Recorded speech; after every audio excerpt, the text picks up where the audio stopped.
Yeah, and welcome back to this series of videos addressing our set meshes. So in this one is very specific to OpenFOAM, and we're going to use as base case this one, the three component meshes. Okay, we have three domains and then we merge everything together, but there is one specific step that can create some confusion. Okay, I would like to address that. As you remember, the steps to assemble the meshes pretty much are the same. Doesn't matter what software you're using. It is that you create individually the component meshes, then you merge everything together, define your patches, and then assign zones. Okay, grid priorities. And this step can be a little bit confusing in OpenFOAM how it's done. So by default, no, this doesn't exist in OpenFOAM, or it's not easy to control, but assigning the zone ID can be tricky how to get that information from the regions, okay? Because there is a command that is very confusing. So this is what I would like to address here. So we have the case. Let me go here. So basically the command, so as you look at the case, how it works. So this is the three components case, the standard that we have used so far. We're going to see how zones are done in Fluent as well. You will see that it's pretty much similar, way much easier. But we generate everything. The step that tends to create confusion is this one. So in all tutorials that I'm doing, I'm using checkMesh. Okay, but if you go to the original OpenFOAM tutorials, they use topoSet. topoSet is a super confusing command. You have the operations. By itself, it requires another 1 hour video how to look at this operation, which by the way is the same if you're using Fluent or if you're using a meshing tool to do this. Topological operation is tricky. You need to know where to cut cells and so on and how to remove. So this is tricky. OpenFOAM is even more tricky because you have all these text files. So I'm going to show you how this topoSet works and why I like to use checkMesh. Okay, so let's go and let me generate this mesh. Okay, so as usual, you can do it. Okay, I'm not going to run the automatic scripts. This way it's going to do everything automatically. Let me generate the first one, which is the diamond zone. And just to remind you, basically, I'm generating the green mesh, then the cylinder, the yellow, and then the gray one or white one will be the background. Okay, so now we move to the cylinder. So as you can see, you can generate individually all those blocks, and then we move to all. This is the one. Remember, always the background is taking all the other component meshes in OpenFOAM and also in Fluent. Okay, so now block, and it's going to create that mesh. So here we have a few automatic script, and we're doing some mesh. Remember that we talked in a previous video, this overset patch is important to put it the first in the list just to add the overset patch in your boundary list. So that is what you get there. So we address that in another video. So if I open this, if I visualize this on paraFoam, what we have is just this, the background mesh, and then we start to merge meshes here. So let's do it. Let me go here, and here you have the steps. So it's very relative easy. So we merge from from the other case. So it is very important. So I have stressed this a lot, but let me stress it again. Doing our set meshes requires a new way of thinking how to do things, but also when you do main operations, it's recommended to do it in order. It's not that it's matter a lot, but it's recommended. So here it would be better, okay, to do it like this. Actually, let me update this script. So first, I'm going to merge the refinement mesh into the old mesh, the background mesh. So in theory, background mesh will have a priority index of 0, this one of 1, and this one of 2. Okay, so it's recommended to do it in that order. It's not doesn't matter. It's not that you need to do it, but I recommend you to do it right ahead just to get no to get to this standard new way of doing measures. So I'll do the first step. And let me change that number there.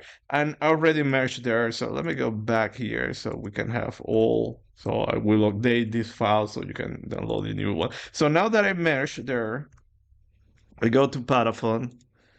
And if I open this, look at that. We have the two meshes. Okay. We are merging everything, but the steps that we need to assign the zone ID, they don't exist. Okay, so this is where this checkMesh and topoSet enters. And then let me do this second step. And there you go. If I run, okay, before running checkMesh, let me open again.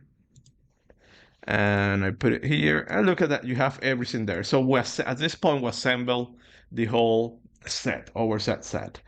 So the issue now that in order to assign the zone ID, we need to get access to cellSets. We have the regions, but we don't have the cellSets. And to remind you that all those set information, it is always safe here. There is another extra folder called set. So if I run checkMesh, and this is why I like checkMesh, it works. There is no way to complicate things.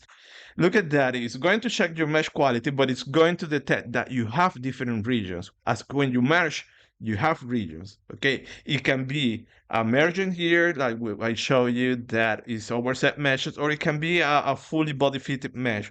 Okay, like for a sliding grids, and it's going to detect different regions. And here automatically you have the region. So remember, these regions we have it in the order how we merge.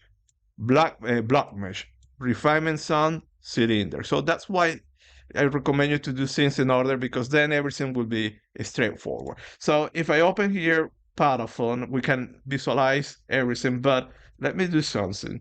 Okay, because the paraFoam version, the ParaView version with ESI doesn't get access to these sets. So you need to convert it to BTK. I want to save that stat. And let me change to OpenFOAM 11. And here we have a different plugin that we can get access to a box. Look at this box here, include sets. So now you can access these sets.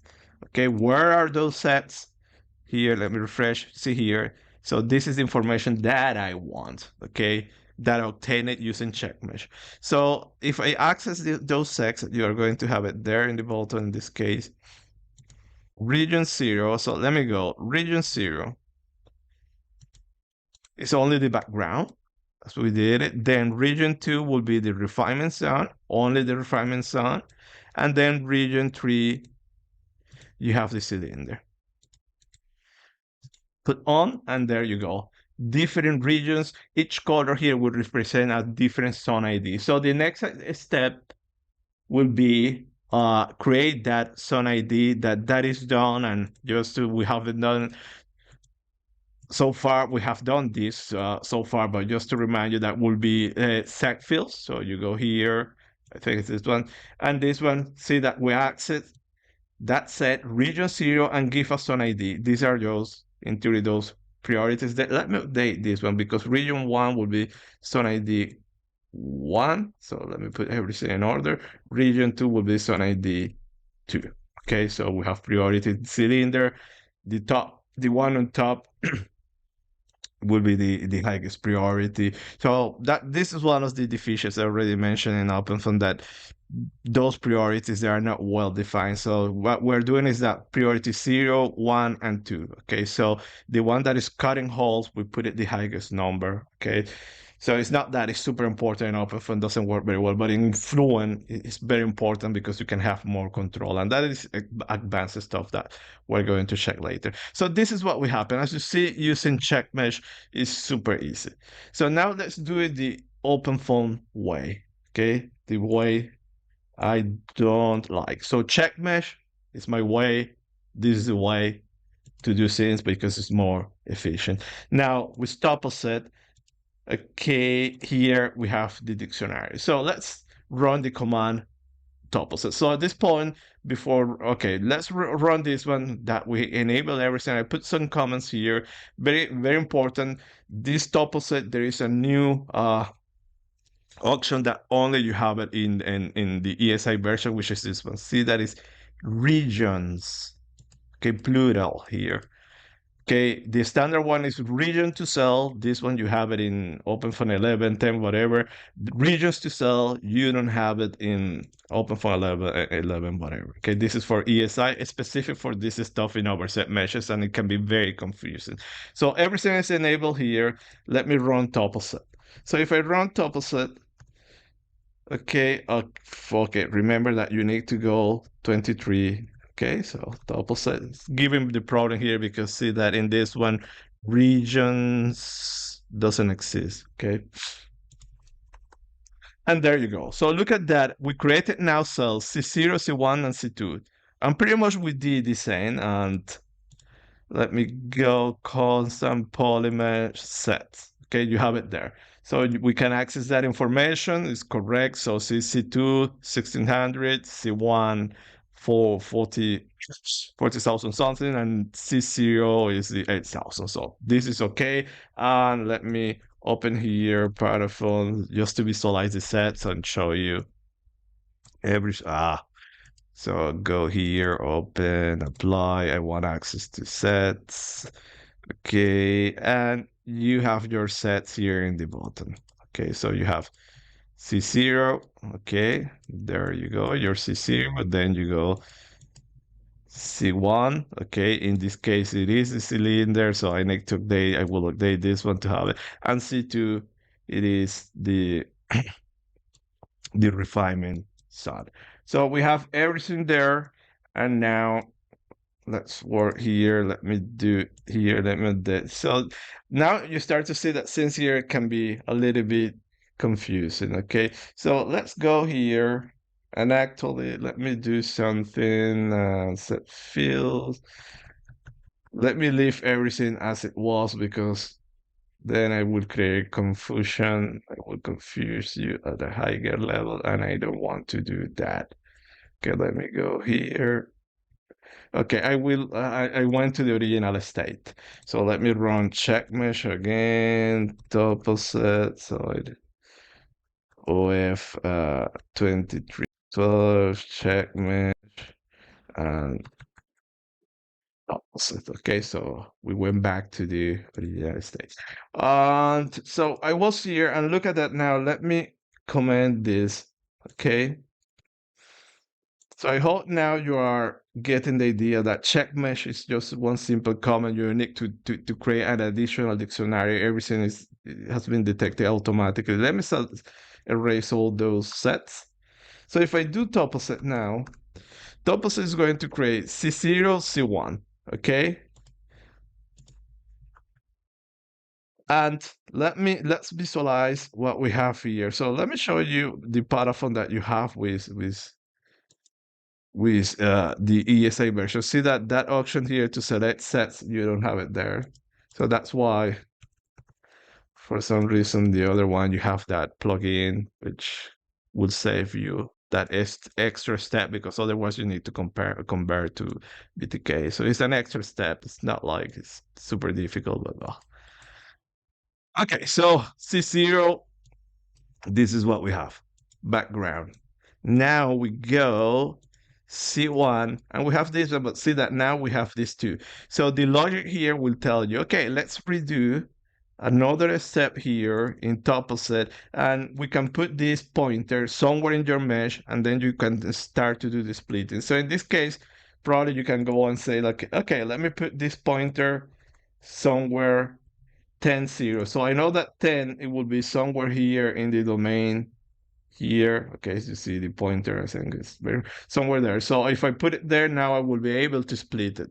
Okay, so let's see what happens if I use that option now. Okay, okay, topoSet, and I have it there. So see that I have C0, okay, C1 is the previous one, and then I have C2 that is basically got the background as well. So I'm not doing that type of separation. Look at how things start to get tricky here. Okay, so this doesn't work, but the issue here is that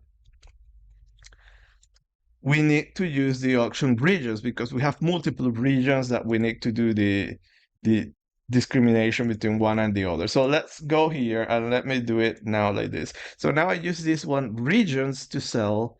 So we do the same. We create set C2, put the pointer, okay, and I am getting that information in set C1 that we previously created. See here that we did this inversion here. So look at how tricky. C0, the whole stuff. C1, it is a copy of this one, but now we do an inversion because we know that we have two regions inverted. We get the second one, but in the second one, we have two different subregions, which is the cylinder and the refinement zone. So now we're accessing those regions here. So in C1, put the pointer and try to access that. So look at that if I do it. And again, this is OpenFOAM, ESI, topoSet. We're doing, but look at that. We have this cell count here that correspond to the background, but it still correspond to the refinement region, but it's still in this region, I have two regions merged together. Okay, and let's visualize that. So look at how confusing is this stuff. And we only have three component meshes. So with two, it's super easy, one pointer. With three, see that it start to get complicated. Now imagine that you have a super complicated overset assembly with 10 component meshes. So this script will become crazy complicated. You need to visualize how to do all those merging operations and so on. So let's visualize what we have here. And include, already getting confused here. So C0, the app. C0, it is okay, I think. What happened? Why I don't see anything? Okay. Yeah. So let's see, paraFoam. Okay, let me go. Apply, include sets, I want songs. Let me go here. Zero. Okay, now it's working. I don't know what was the issue. So background, as we did. Then C2 is the latest one. It is only the refinement zone, and this is okay as well. And C1, you see that now you have two zones. So we need to somehow subtract the refinement region from this one and get only the cylinder. So if we go back here, that is the next step. So let me raise this command. So basically here you are doing create now the C1 and do delete from C1 extract C2 that we know is right. And you are going to get that right. So let me go 2012, so, topoSet. And there you go. So now I'm not going to open because I know that this is the cylinder, this is the cell count for the refinement, and this is the cell count for the background. So look at how confusing is this stuff. And now imagine if you are another component mesh, how you need to do all those operations, knowing your indexes and so on. So that's why I don't like to use topoSet. It's too confusing. So see, if I run checkMesh automatically will know. You merge meshes, there are different regions, create all the regions automatically. 0, 1, and 2. With these names, you know how you did the merging operation, and for whatever reason, you know that, look at the cell count, and then just go to your component mesh and see the cell count. So let's say that I go to mesh, case, see case, I don't know, refinement, and see that refinement is telling me that this has this many cells. So here, these many cells correspond to refinement. I know this is the background, and well, this will be the cylinder. So that's why it's way much easier to do it using checkMesh. So I boy using this topoSet, but if you want to use it, it's the same, but it's super confusing. I'm telling you, try to add another component mesh here, and you will see that this is crazy complicated. Instead, checkMesh will detect everything automatically. So that's why in all my scripts that you will see for overset meshes, instead of using topoSet, I put in the comment here, I use checkMesh. I know it works. I don't know what the developers are worried about that, the ESI guys, but it's super confusing. Okay, so this is my advice. Stay with checkMesh. Maybe you might think also that, okay, you can do this topoSet stuff trick directly in each of the case. So for instance, you go in refinement zone and you apply a simple topoSet and create this set, but it's not going to work because you extract here a set from this one, from whatever mesh. So you create a topoSet here and you extract this set, and then you extract this set here. But remember that set, it will be linked to a given data structure that you have here and here. But here, when you merge in all, your connectivity will completely change. So if you bring back this set that you created here into this mesh, it's going to be a completely new connectivity. So don't do that, okay? And that was one of the things that I did. I say, okay, let me try, and you create the sets here, which is super easy, a single mesh, super easy to extract this set, and then copy the set here. But then the instance that you do this operation merge, your connectivity is completely different. So whatever this set is pointing in this mesh, it will be to something different here. So do not do that. The valid ways to do that will be checkMesh, which it works. This is one, or topoSet, which is complicated. With two meshes, it's super easy. Three meshes, you have it there, but if you start to put 4, 5, 6, it will be will get super complicated. Okay, so this is it. Okay, and well, just to mention, the next step is setFields. Okay, and let me go all. Uh, and this set field is the one that is creating the region. So see that is assigning the priority. So if I go here, paraFoam, apply, then I get access to regions, and do not skip 0, 10, regions, zone ID. You put it there, and there you go. So you have your zone ID, okay? And this is what the information we need. So remember, the background always need to be 0. Then it's not, doesn't matter, but usually the component meshes that are cutting holes have the higher priority. So in this case, I put to the cylinder priority 1. It would be better to put priority 2 than 1, the refinement zone that is not, in theory, doesn't have any wall, it's not cutting holes. Okay, so this is the way. It sounds like the Mandalorian. How it's done. And now let's see how it's done in Fluent, just to refresh.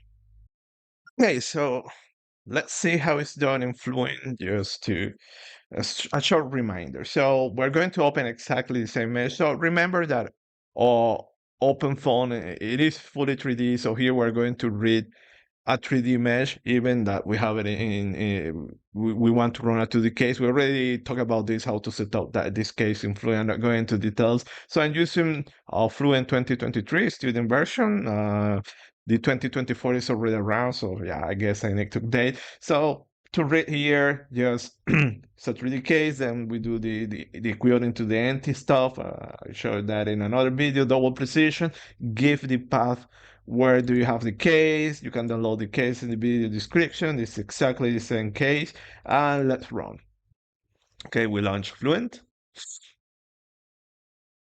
And there we go. So we have 3 meshes, okay? So exactly the same assembly in Fluent, the background quartz, then the cylinder and refinement zone. So remember, the first one to read in Fluent, okay, here that you read the standard, the mesh, okay, the mesh is in the ASCII format. You read this one. So this is your background mesh, okay? This is the one that have inlets that it will take, okay, where you are going to cut holes and so on. Let's visualize. Exactly the same concept in OpenFOAM when we were merging meshes. So the background is the one that is going to take the other meshes. So the merge meshes command, you do it in that one. This one is something similar. You read your your main mesh, you have it there, and then you go append. So same concept. I recommend you to read here in the order how you want now the meshes, the priorities. So I know refinement zone here, put it there. And look at that, when you read it, everything is dated, so you have the same patches, and if you have the same name, it's going to put a .1, okay? So you know, equivalent to OpenFOAM when you're merging, and you need to know the order. So if I do like this, look at that, you have the mesh there. We're assembling, we're not cutting a hole so far. And then append another mesh, and so on. So you keep doing like this, that you have the because there is the same patch. Okay, you give a different name, then things can get, as user can get super confused. So there you go. You have your overset mesh assembly. We need to assign priorities, the zone ID, okay, and also to cut a hole. So to do that here in Fluent, you first initialize. So just to show you that step. And now let me go here. And okay, sorry, I forgot a case that on a step. So we need to assign the overset patch, so don't forget that. So you go here. So when you assign these patches, so all the overset patches, so you know, I mentioned that where you want to pass information, you create here the overset interface. So this is basically, this means cut a hole. So we go, I will call it OV1 Kenobi. So we keep with the Star Wars reference. This is why. So look at that. Background sounds, fluid one. I know this is the first one, and then the index 1.1, So this was the second and the third. So we assemble everything and you create it there. So at this step, you have your assembly. If you initialize, you are going to cut the hole. You have here enable, and look at that. This is it. So Fluent here automatically is assigning priorities in the order how we read it. So if I go here and define, so remember that you have here the text user interface where you have many more options. Then there is one called Overset. Okay, go Overset. Here you see that you have this grid priorities, and there are many more options. So let me go grid priorities, the one that I'm interested. I want to apply it in this interface. Then background sun, I know is this fluid one. So that one always put a 0 there. And then you have the component zones. So here Fluent is putting 0, but intrinsically it knows the priority because it's the order how you read it. But now if you want to explicitly define that, you just go, I know fluid 111 was the last one. So I put priority 2 and priority 1. These priorities in Fluent and any advanced overset solver, they are very important. On OpenFOAM, this is not important, so important. It's just the index to assign zones, but not how you put it in the order. Always it will cut the hole in the same way. And I want to show you the difference that I think already we saw that. So as you go here and I need to initialize. And see that it's exactly the same hole as the previous one. So look at that, how we read it, automatically assign priorities. And you have it there. But now look at what will happen if I change that grid priority. So now this one will be 1, and this one will be 2. Initialize, and now visualize, and look, it's a completely different hole because we have different orders in our meshes. So as I say, very important in Fluent and advanced overset solvers. OpenFOAM is not an option, something you can control. I have tried a lot to create something similar. It doesn't read that option, so the priorities doesn't matter much. Manually, yeah, you can get to that. So, but here just wanted to show you how it's done in OpenFOAM and how it's important how you read those meshes and how that operation, that topoSet here, is done how automatically when you read. So read the meshes in the order, and then you can also get more control in grid priorities. To mention about mesh manipulation also, that is super. Even here in Fluent, you have this combine, manage, fuse, separate, and so on. Like this is equivalent to topoSet. Even here, this is super tricky to make it work. So whenever you go those options to manipulate, it will be tricky, it will be hard. So just to end here, okay, we have the stuff here, and we go back to OpenFOAM. So as you can see, uh, it's much easier Fluent, but in OpenFOAM is you decide to go for OpenFOAM. You can see that topoSet can be confusing. checkMesh is super easy. So you can take this case, add another mesh, and you will see that topoSet is tricky. And what we want to do is just to create these pointers to the different zones. So that's all. I hope that now this is clear. topoSet checkMesh, and see you next videos. Bye.